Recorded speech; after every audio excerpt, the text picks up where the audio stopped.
When I first saw a 1971 video of the all-women band called Fanny, my first thought was, okay, Asian American women fronting a kick-ass rock and roll ensemble 50 years ago? How do I not know about this?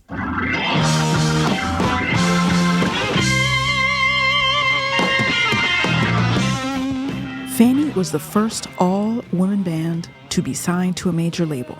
First all-women band to crack the Billboard Top 40. They should be a household name. How are they not a household name?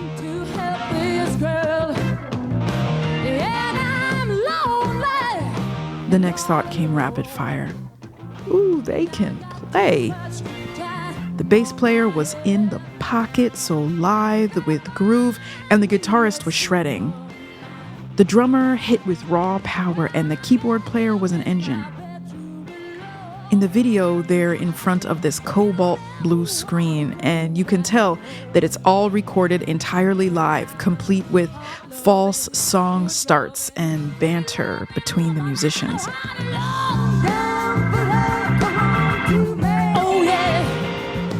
As the band plays, the camera keeps zooming in on their faces, which are hyper serious, almost solemn. It was then, during one of the close-ups, that this wave of emotions started to well up in me. I was in a kind of memory cloud. I flashed on those times that I'd get to a venue and the male sound engineers wouldn't even look me in the eye, would only talk to my male bandmates, but I felt like I had to be nice because they were the ones in charge of making sure I sounded good. Or the times when I'd be collaborating with a male musician that everyone told me was amazing, but then homie would decide he knew more about my songs than I did.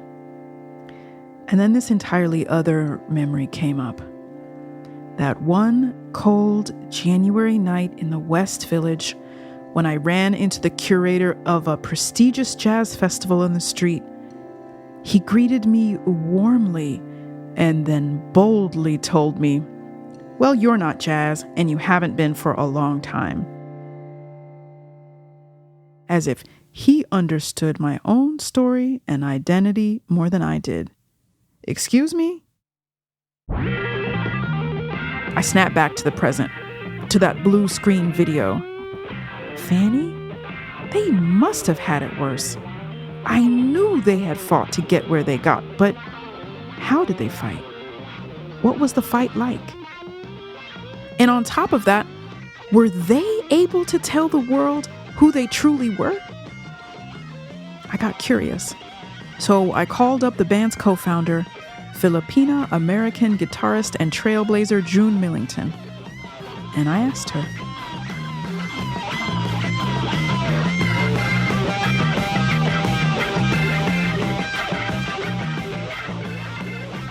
My name is Meklit, and this is Movement. Music and Migration Remixed.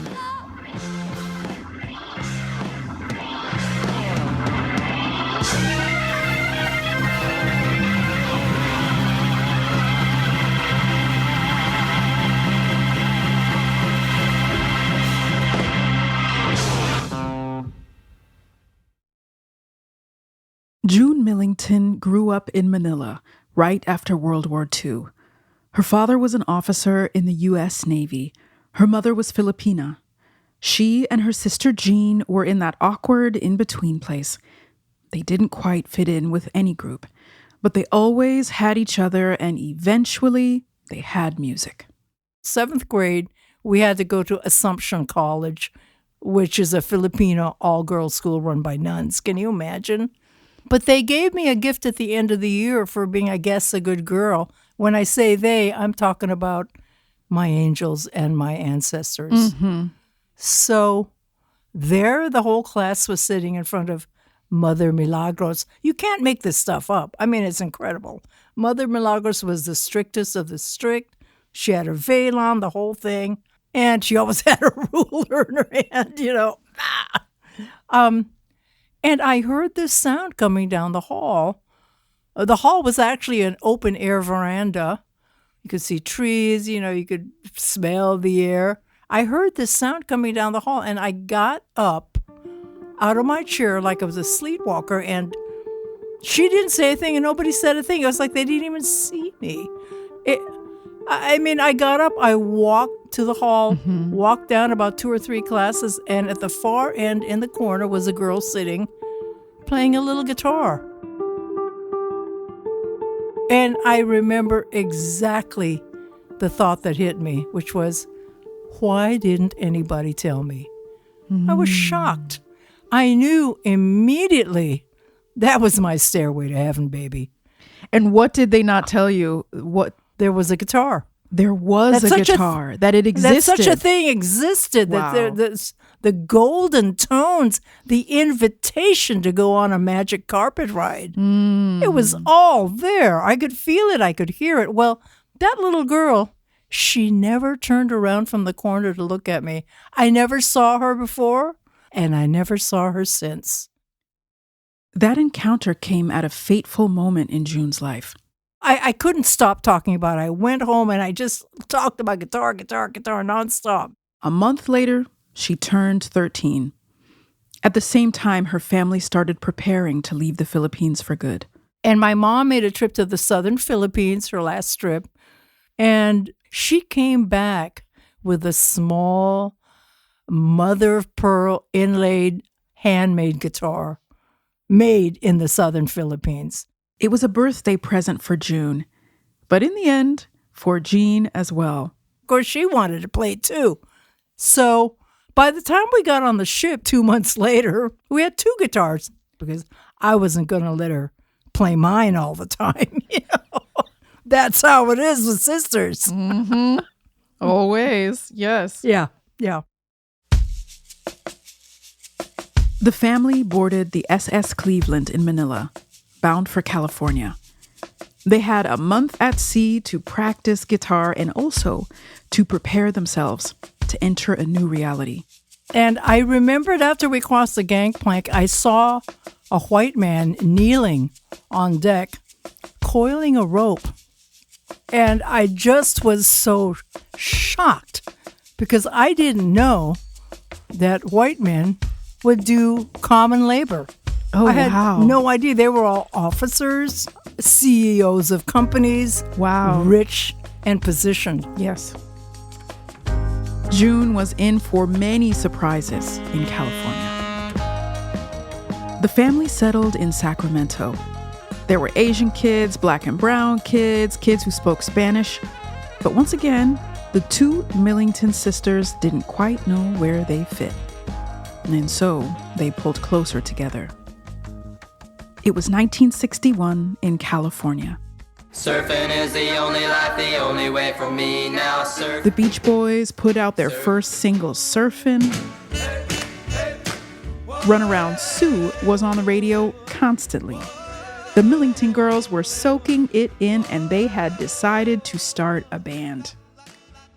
My second song that I wrote was called Miss Wallflower 62. And we played it at the junior high variety show with 2 other girls, and it was a hit.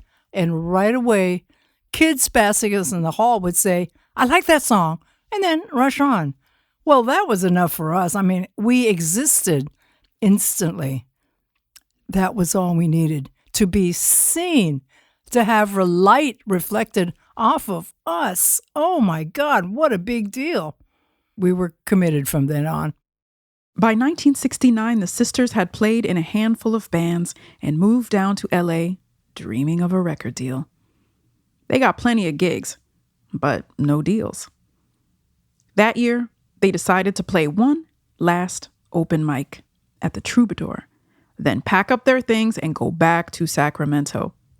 What they didn't know was that the assistant of a rising star record producer was in the audience that night, and she called the next day.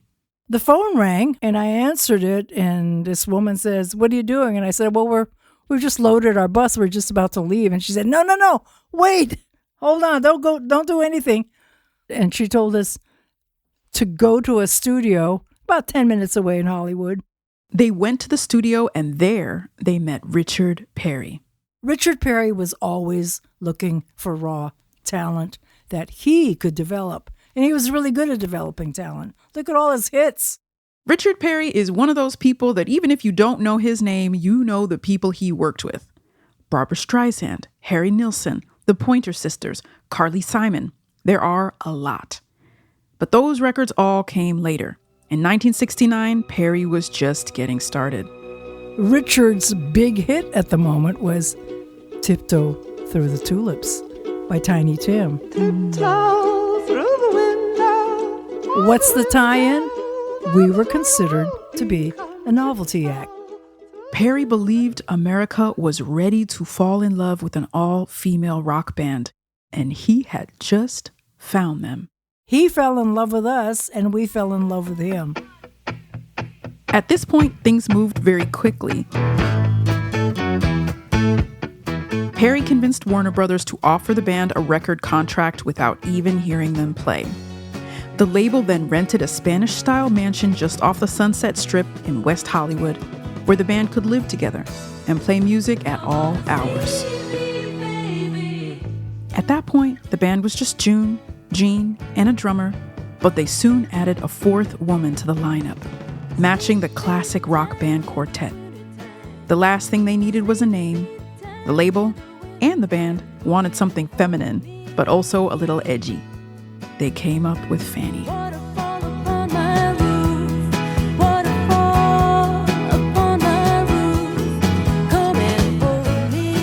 Their self-titled album came out the next year. The cover showed the four women shot from behind, arm in arm. They're wearing bell-bottoms, hair flowing all the way down their backs.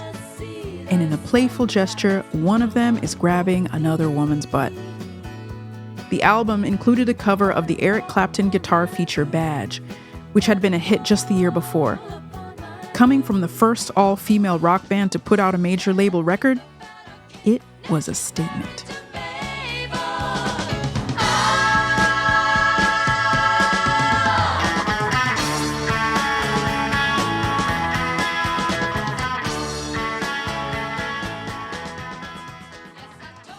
But it very quickly became clear that even though the novelty factor had helped launch their career, it would also have costs. I mean, half the time people expected to see a topless band, and I am not joking. I am not joking. I mean, I remember one of the first gigs that we played out of state was in Iowa. You could tell they were expecting a topless band. Was there ever going to be a moment because of the misogyny, like that you were ever going to be thought of as a band, just a band? Did you ever just want to be musicians without the extra label? All the time. Yeah. All the time. You know, I mean, when we started off in high school, yes, it was, oh my God, we're going to be the first all-girl band to make it. But once we got down to LA, it was just so big. It was so insurmountable. Yeah. And we couldn't just, even when we wanted to be known as like just a band. Yeah. I put that in quotes, the just. Yeah. They wouldn't let us because all the, I would say at least 99, maybe 99.9% of the reviews, even if they liked us, there would be a disclaimer. But you know, I don't really like to see girls up on stage, or the guitar player is so derivative. Right. And it was truly horrible. It was all of society saying, girls, do not enter. And on the other hand, wait, we can make money off of these girls. Maybe we should let them do a few gigs with us. Wow. And all-girl bands were never allowed to do gigs together. Never. You mean on the same bill? Like you had to be the only one. That's right. The novelty. We were huge fans of this band called Bertha in LA. Huge fans. We knew each other. We never did a gig together. Never. And as a result, we grew apart, which is too bad, you know, because we could have had some company on this long, strange journey. It makes me think of all the novelty acts in music history who ultimately managed to transcend their novelty, not just musically, but in the public imagination. I mean, the Monkees were a made-for-TV imitation of the Beatles. But they also made great songs that are remembered and played to this day as just that. Great 60s pop songs. No disclaimer, no asterisk. I mean, the Beatles themselves were kind of a novelty act when they first started, with the haircuts and the goofy antics. And yet the world was ready and willing for them to be so much more than that. For Fanny, the weight of their novelty was so much harder to shake off.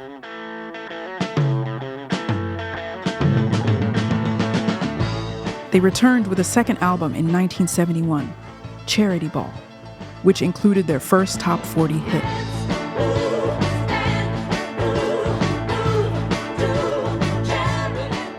They released another album in 72 and another in 73. They got to record and tour with their heroes. But for June, there was also this sense that they had hit a wall, or really, a ceiling. They couldn't quite break through to that next level. I was in the Bay Area once, and I saw an article in the San Francisco Chronicle or something like that, where Queenie Taylor, who worked with the Fillmore, she gave this quote, and I sat there and I didn't say anything to one, but I was so hurt. She said that we were just copycats. She said we were a one-trick pony. I just Awful. sat there and I melted in the humiliation of that comment. Just humiliated. How?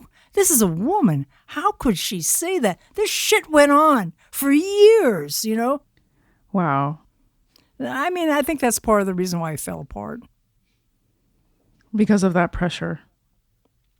Yeah, I mean, here's the thing that you may not realize. I worked so hard that I actually, after the gigs, kept practicing. So I had a tape recorder brought up to my hotel room with a little amp, and I kept practicing that night after the gig. And sometimes when I woke up, and then it'd be all packed up, and we'd be off to the gig, the next gig, of which it finally got to the point where I didn't even know where we were going. It didn't matter. Right. I mean, if you watch all those rock shows we were on, or you don't see me smiling too much, maybe a couple of gigs. But my main thing was play your ass off, do not make a mistake, because I knew I was representing all women and girls coming up. That's a lot of pressure.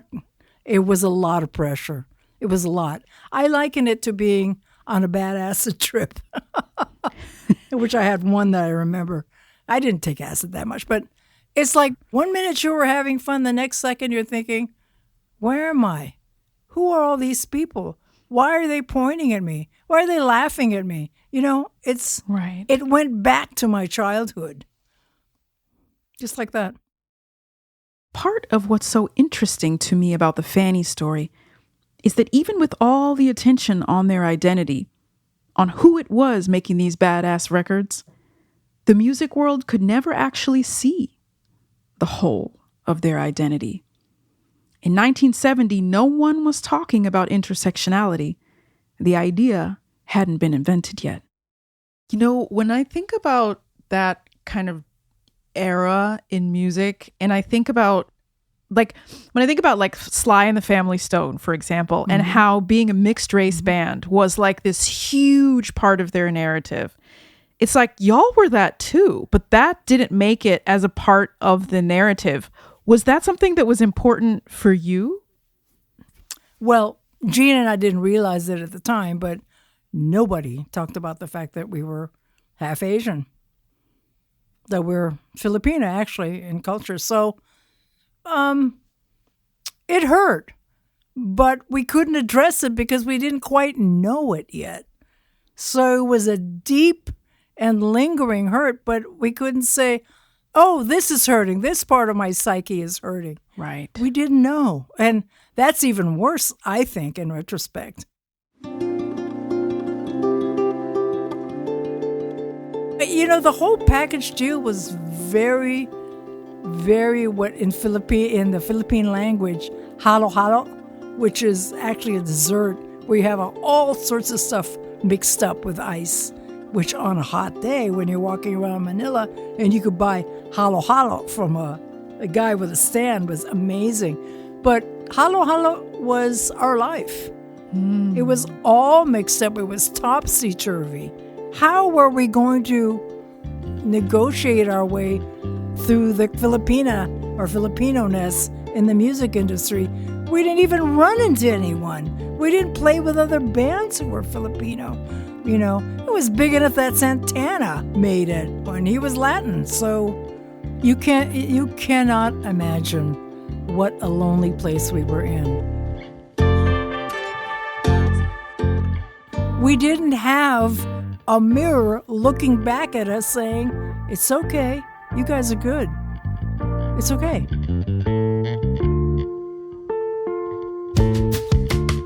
June Millington left Fanny in 1973 after their fourth album came out. She has recorded and toured with many bands since, often including her sister Jean. But over the years, her focus has turned more and more towards mentorship. In 1986, in a collaboration with the Angela Davis, she co-founded the Institute for the Musical Arts, specifically to nurture the musical talents of young women and girls. We recorded our conversation from the IMA studio in rural Western Massachusetts, where June continues leading classes and camps to this day. Every single camp, every single summer, what I say to the girls is, don't worry about failing. You're going to fail. We're all going to fail together at this camp. I'm going to make a lot of mistakes. But pick yourself up. Don't lose heart. Why? Why are you going to lose heart? You don't know where life's taking you. We didn't know we were going to meet all the Beatles. We didn't know about all the good luck and fortune that was going to happen with all the disappointments. It's only in retrospect now that I can see it, see the balance, and see the different lessons that we've all learned, and I can pass on that nugget. Don't let yourself be humiliated, even by the smallest mistake that only you recognize. Right. A lot of times they're the only one who know.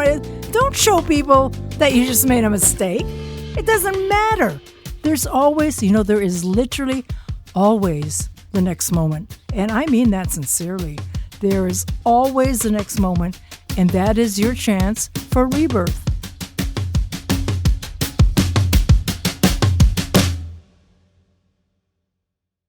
What surprised me so deeply about June's story was how in her life as a musician, visibility and invisibility went hand in hand.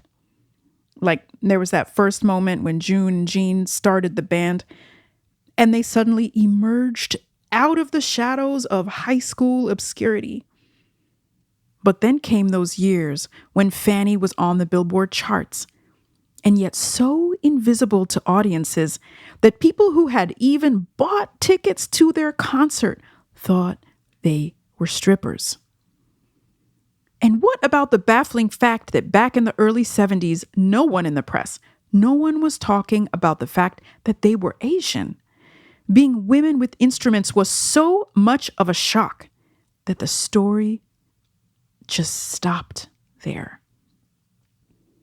It reminds me of a truth that one of my heroes, Kimberly Crenshaw, zooms in on. Kimberly Crenshaw is a scholar and civil rights advocate and the creator of intersectionality, which refers to, and I'm quoting here, the interconnectedness of social categories such as race, gender, class, sexuality, ability, and more. She's talking about the ways that, for example, being a white woman and being an Asian woman are very different experiences because race and gender overlap in a human life. Kimberly Crenshaw invented this idea because she realized when we don't have a framework for information, we just don't see it. For me, intersectionality is like an antidote to invisibility. I like to compare it to the invention of the telescope. That tool that finally let us see that those black patches in outer space were really full of galaxies. Except that intersectionality turns the lens towards us so we can see ourselves in society. When I first read about intersectionality in college, it was like getting wings. I was like, oh, yes, I am Black, I am a woman, I am an immigrant, to name just a few categories. And I don't have to cut any of those parts of myself off. Now, in 2024, learning about the life of June Millington with the gift of intersectionality, I can see her on her own terms. Immigrant, queer, Filipina, American, Buddhist, woman, musician, organizer, educator, and more. The culture can see her now too. Finally, after 50 years, the world has caught up to June Millington.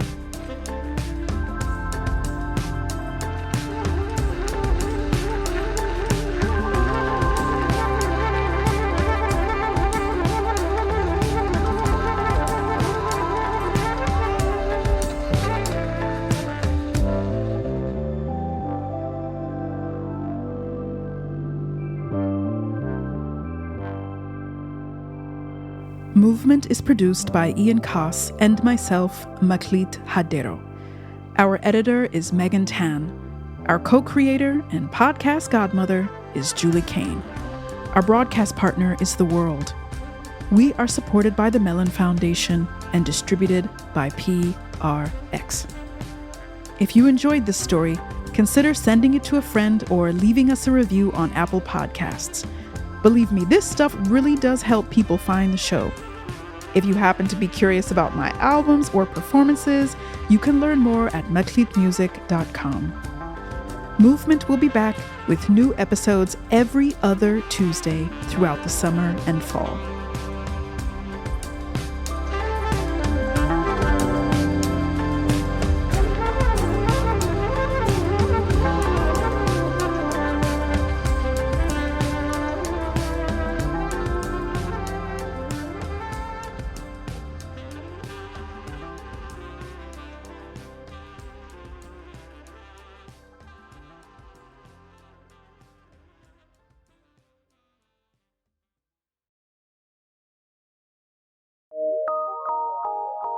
From PRX.